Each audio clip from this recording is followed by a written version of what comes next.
Shirley Anita St. Hill was born on November 30th, 1924 in Brooklyn, New York. Always involved in her community, she was a teacher, community organizer. She was the first African-American woman elected to Congress. In 1970, Chisholm was elected to a second term. And 2 years later, on January 25th, 1972, Chisholm announced her candidacy for presidency, becoming the first African-American woman to seek a major party for a nomination for President of the United States. I am the candidate of the people of America. She ran on a campaign slogan, unbought and unbossed. And who would think to boss around Shirley? Chisholm did not win the nomination, but she garnered 151 of the delegates' votes. Chisholm served in the House of Representatives until she retired in 1982. We must honor and remember the remarkable achievements of Shirley Chisholm.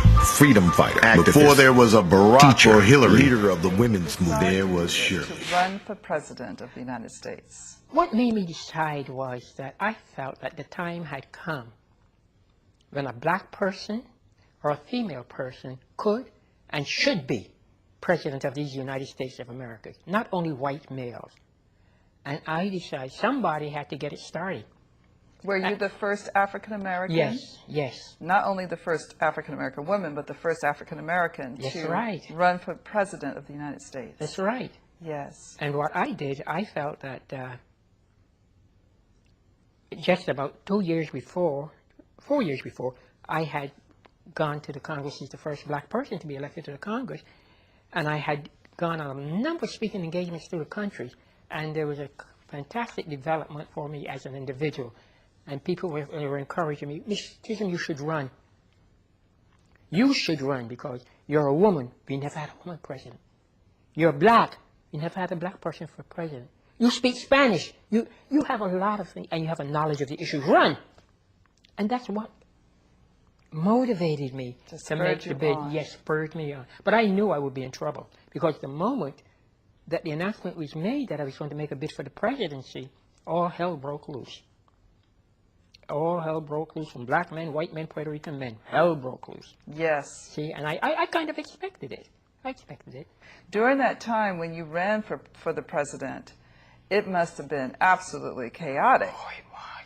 And the media, did you think that the media treated you properly overall? No, they did not treat me properly at all, particularly in the South. But the one thing in the South that was very strange was George Wallace. Oh, yes. George Wallace, for some strange, unknown reason, he liked me. And when we were running in the Floridian primary, John Lindsay, who was the mayor of New York, begged me to pull back because I was beating him in Florida. And I would not pull back. I said, no, this is my time. Oh, that is such a surprise. Yes. That you would not do that. I would not do it. Yes. And Yes. George Wallace came down to Florida, and he went all over Florida, and he said to the people, if y'all can't vote for me, don't vote for those oval-headed lizards. Vote for Shirley Chisholm. And that crashed my votes because they thought I was in league with him to get votes. That's what killed me in Florida. Oh. You see, because he came out for me if people couldn't vote for him. Yes. So they said, well, I guess Shirley Chisholm made some kind of agreement with George Wallace. Yes, behind the scenes. Yes, that's right. And then, of course, when he was shot, you visited him, and I understand when I visited him when he was shot, I almost lost my seat. I went to the hospital to visit him, and all of us who were running for president at that time, Jackson, and Wilbur Mills, John Lindsay, because there were 13 of us who were out there in the race in 1972, and I went to see him.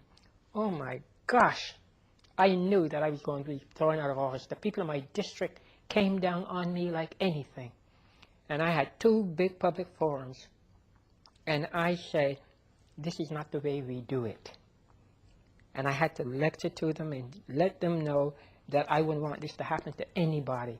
So I kind of brought them along, but that was one time that I almost lost my seat, even though I was still holding it, because I went to visit George Wallace. And when I went to visit George Wallace, he was in the bed. I'll never forget this. All the tubes were coming through his nostrils, his throat, And he was lying in the bed, and he was propped up, and I was coming through the door, and he said, "Shirley, what you doing here? You shouldn't be here." I said, "I'm here because you are ill, and you are ill for a good reason. God guides us."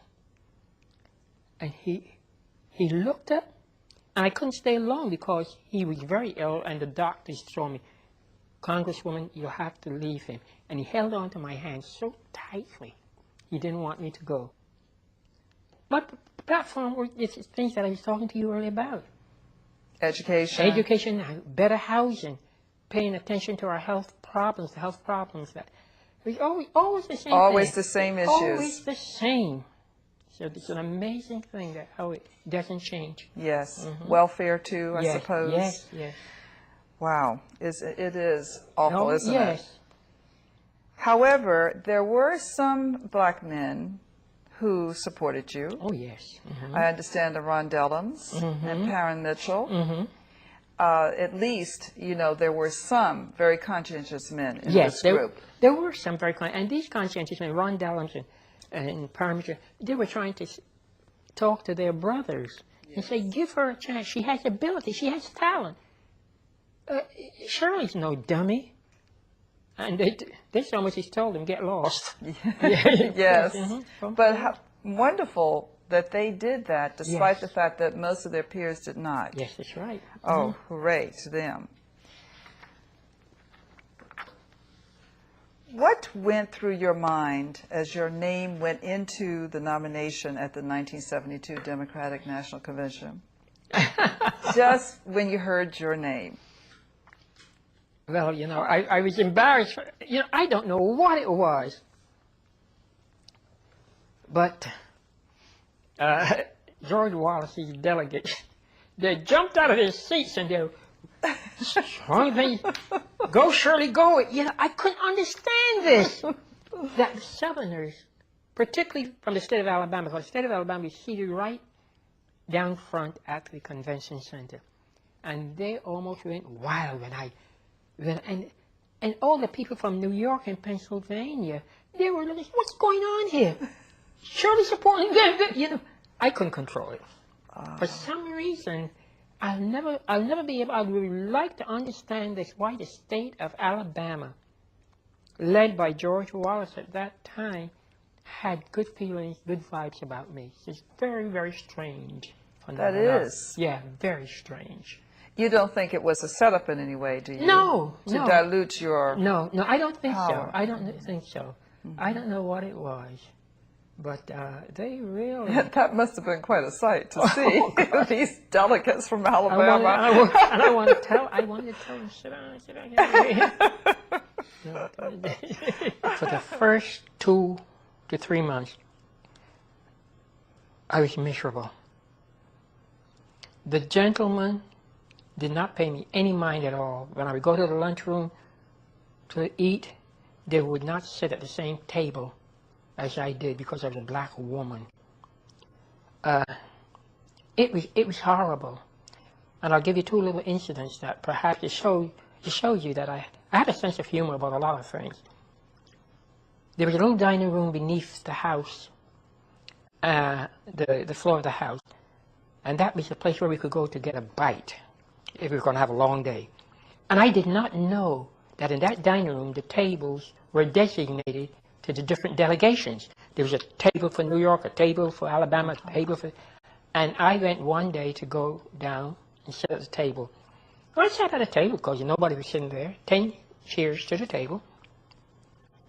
And I ordered my lunch. I was very hungry that day. And I got dessert and salads and a little bit of everything put on the table. And I always took the New York Times and read it while I was eating because nobody would sit by me. So this day, I felt something hovering around me. I looked up, and if looks could kill, I would have been dead. Because I was seated at the Georgian delegation table and didn't know it. Oh my goodness, of all tables. I was at the Georgian delegation table and didn't know it. And this man stood up and looked at me and said, "You sit at the wrong table." I said, what did you say? She said, I say, you see that wrong table. I said, what table is this? Yeah, your delegation. Oh, I said, but you see, the tables do not have any labels. I didn't know, but tomorrow I will find out where New York sits here, and then I will go to New York. So I continued to eat. And he continued, says, you see that the Georgia delegation table. And I said, say, if you don't move from here, I will so and so and so. But then I began to feel sorry for him because he was hungry. And I decided to use a different psychological approach. And I said, you're hungry, aren't you? And it's the first time he gave me a smile because I was nice to him. I said, you're hungry. He said, sure, I'm hungry. I said, I know what your problem is. Your problem is you cannot sit at this table because a black person is seated at the table. Is that right? He said, yeah. I said, I am going to help you. You see that table over there? There's a table diagonally across from the table I was sitting, and there's nobody at it. I said, look, you go over and you sit to that table, you order your lunch. And if anybody bothers you, you tell them, see Shirley-Chisholm. And I thought this would embarrass him, but it did not. This was the funniest thing to me. It did not embarrass him. He went right over to the table, and he sat down. It just proves how ludicrous all this is. It's ridiculous. Then there's this other one, and this almost brought the house down. There was a gentleman that sat on the aisle seat, on the house floor. My office was on the other side of the building, so when I would come to the floor, he could see me coming through because my office was on that side of the building upstairs, and he could see me coming down because where I was going to sit was right behind him. And every day I would come down and come through, and he would cough so badly. So one day I said to Brock Adams, who was the representative from the state of Washington, I said, why don't somebody do something for that poor man? He sounds like he has TB. There's something wrong with him. Yes. And he said, Shirley, I was waiting for you. He said, I want to tell you something. You got to do something. I said, what? He said, every time he sees you coming down and coming through, he starts coughing. And then when you come by his seat, he gets his handkerchief out. He spits in the handkerchief in your face. This was his way of greeting me in the United States House of Representatives. I said, he does, bro?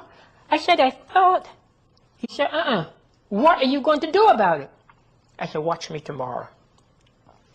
I had a sweater suit. And the jacket of the sweater had big pockets. And I went out and I purchased a male handkerchief. And I put it in the pocket. And the next day when I came in, sure enough, he started a coughing. I said, baby, I'm going to fix you today. So just as I came in, he was going by the seat. By then, I had it synchronized as to when he would pull the handkerchief out to meet my face and then spit in the handkerchief. I said, yes, sir, that day, pull the handkerchief out just in time to spit in it and throw it in his face. And I said to him, beat you to today. From that day, he never coughed anymore. I bet he didn't. There is that persistence. Oh, yes. Oh, yes.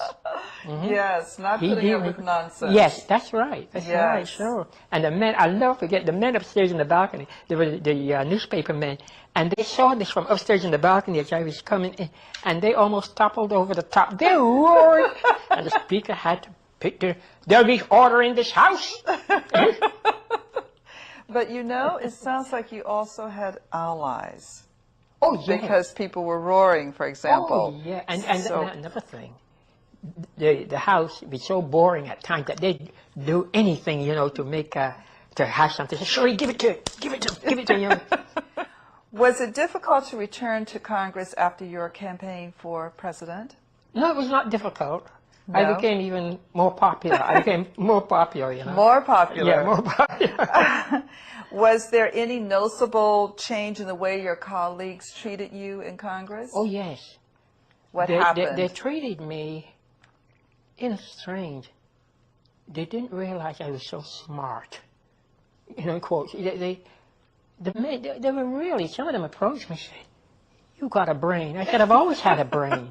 You know, to belittle women so badly. Yes. Do you think that that is still a Oh, problem? no, it's gone. No, because the women that we have in Congress now, we have 43 women in Congress. Yes. They give them the business. They do? Oh, yes. They give them the business. I wouldn't be surprised in another 10 years from now. Yes. We don't have half and half. Yes. I will not Let's be hope surprised. so. More and more women are getting the guts and to run. What about for the presidency? Oh, a woman is going to be president. Within the next 10 years, maybe? Next 25 years. 25 yes, years? Yes, a woman's going to be president. Do you But think before, it will be a woman of color? No. Mm-mm. I believe that before a woman can become president of this country, a woman has to be a vice president, first of all, so that we will get used to the idea of a woman ascending that high office. That's what I believe. I don't know. see. Yeah. Fantastic. In 1982, you decided not to seek another term in Congress. Why did you make that decision? Reagan. Tell us about Reagan. Many of the programs and many of the things that I've been interested in, I saw how they deteriorated. I saw how many things were pushed back on the back burner. And many of the things that I had been involved in were no longer a part of his overall domestic programs. And it was just too much. I said I didn't want to go through it anymore.